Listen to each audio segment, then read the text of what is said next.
இன்னைக்கு நம்ம கிச்சன்ல தக்காளி குழம்பு பண்ண போறோம். காய்கறிகள் எதுவும் இல்லை அப்படின்ற நேரத்தில் இந்த மாதிரி குழம்பு செய்யலாம். ரொம்ப ஈஸியாகவும் இருக்கும், டேஸ்ட்டாகவும் இருக்கும். அது எப்படி செய்யலாம் அப்படின்றத பார்க்கலாம். தக்காளி குழம்பு பண்ண போகிறோம். அதுக்கு மசால் வறுத்துக்கலாம். 2 ஸ்பூன் மல்லி, ஒரு 6 வரமிளகாய், 1/2 ஸ்பூன் ஜீரகம். இந்த ஸ்பூனில் தான் 2 ஸ்பூன் மல்லியும் 1/2 ஸ்பூன் ஜீரகம் போட்டிருக்கேன், 6 வரமிளகாய் போட்டிருக்கேன். இப்போ இதை வறுத்துக்கலாம். எண்ணெயில் ஊற்ற தேவையில்லை, வறுத்தா மட்டும் போதும். அவ்வளோதான், வறுத்தாச்சு. ஆஃப் பண்ணிக்கலாம். இதை ஆற வச்சுட்டு அரைச்சிக்கலாம். எண்ணெய் காஞ்சிருச்சு. எண்ணெய் காஞ்சதுமே கடுகு உளுந்து, கொஞ்சம் வெந்தயம், ஒரு 10-15 போல் வெந்தயம். அதிகம் வெந்தயம் வேணால் கொஞ்சம் அந்த மணத்துக்காக மட்டும் கொஞ்சம் வெந்தயம் சேர்த்துருக்கேன். வெந்தயமும் கடுகும் பொரிஞ்சதுக்கப்புறம் கருவேப்பிலை, ஒரு 5-6 பூண்டு பல்லை 2ஆக வெட்டி வச்சுருக்கேன், அதையும் சேர்த்துக்கலாம்.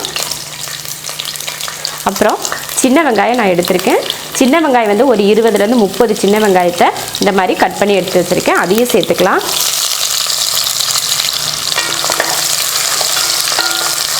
சின்ன வெங்காயம் மட்டும் இல்லை, பெரிய வெங்காயம் கூட சேர்த்துக்கலாம். பெரிய வெங்காயம் சேர்க்குறதா இருந்தால் 2 பெரிய வெங்காயம் சேர்த்துக்கலாம். சின்ன வெங்காயம் சேர்த்தா தான் குழம்பு நல்லா இருக்குன்றதுனால நான் எப்போவுமே சின்ன வெங்காயம் தான் குழம்புக்கெல்லாம் சேர்த்துக்கிறேன். நீங்கள் சின்ன வெங்காயம் போடலை அப்படின்னா பெரிய வெங்காயத்தை ஒரு 2 பெரிய வெங்காயத்தை இது போல் வெட்டி வதக்கிப்போங்க. வெங்காயம் நல்லா வதங்கிக்கட்டும். அதுக்கப்புறமா நம்ம தக்காளியெல்லாம் சேர்த்துக்கலாம். 5 தக்காளி எடுத்திருக்கேன், அதை அரைச்சிக்கலாம். வெங்காயம் இந்த அளவுக்கு நல்லா வதங்கினதுக்கப்புறமா கொஞ்சம் பெருங்காயம் சேர்த்துக்கலாம். அவ்வளோதான், வெங்காயம் நல்லா வதங்கிருச்சு. இந்தளவுக்கு வதங்கினாலே போதும். வெங்காயத்தை ரொம்பலாம் வதக்க தேவையில்லை, இந்தளவுக்கு வதங்கினா போதும். இப்போ தக்காளி சேர்த்துடலாம். 5 தக்காளி அரைச்சிருக்கேன், அதை இதில் சேர்த்துக்கலாம். கொதிக்கிறதுக்குள்ளே நம்ம வறுத்து வச்ச மசாலா அரைச்சிட்டு வந்துடலாம். தக்காளி அரைச்சி ஊற்றி இந்த மாதிரி நல்லா வதங்கிருச்சு. இப்போ மசாலா அரைச்சாச்சு, அதை இதில் சேர்த்துடலாம். இந்த மசால் கூட நீங்கள் தேங்காய் கூட ஒரு துண்டு இது கூட சேர்த்து அரைச்சி சேர்த்துக்கிட்டாலும் நல்லாயிருக்கும். தேங்காய் இல்லாமையும் நல்லா தான் இருக்கும். கொஞ்சம் மஞ்சள் தூள் சேர்த்துக்கலாம். மசாலும் மஞ்சள் தூள் போட்டு கலந்தாச்சு. இப்போ தண்ணி சேர்த்துக்கலாம்.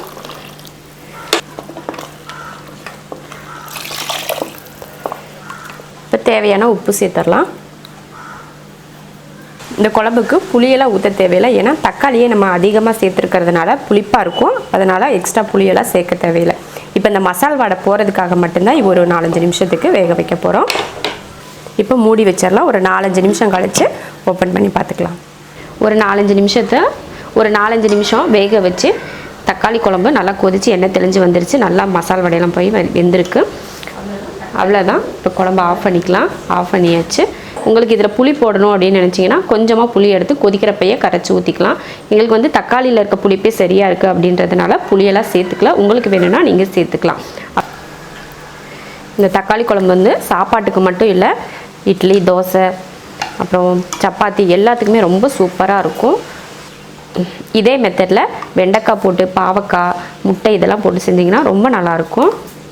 தக்காளி குழம்பு செஞ்சு பார்த்துட்டு பிடிச்சிருந்தா லைக் பண்ணுங்கள். மற்றவங்களும் பார்க்கணுன்னு நினச்சிங்கன்னா ஷேர் பண்ணுங்கள். மறக்காமல் நம்ம ஷெரின்ஸ் கிச்சன் சேனலுக்கு சப்ஸ்கிரைப் பண்ணிவிட்டு பக்கத்தில் இருக்க பெல் பட்டனை ப்ரெஸ் பண்ணுங்கள். அப்போ தான் நான் போடுற வீடியோவோட நோட்டிஃபிகேஷன் உங்களுக்கு உடனே வந்து சேரும்.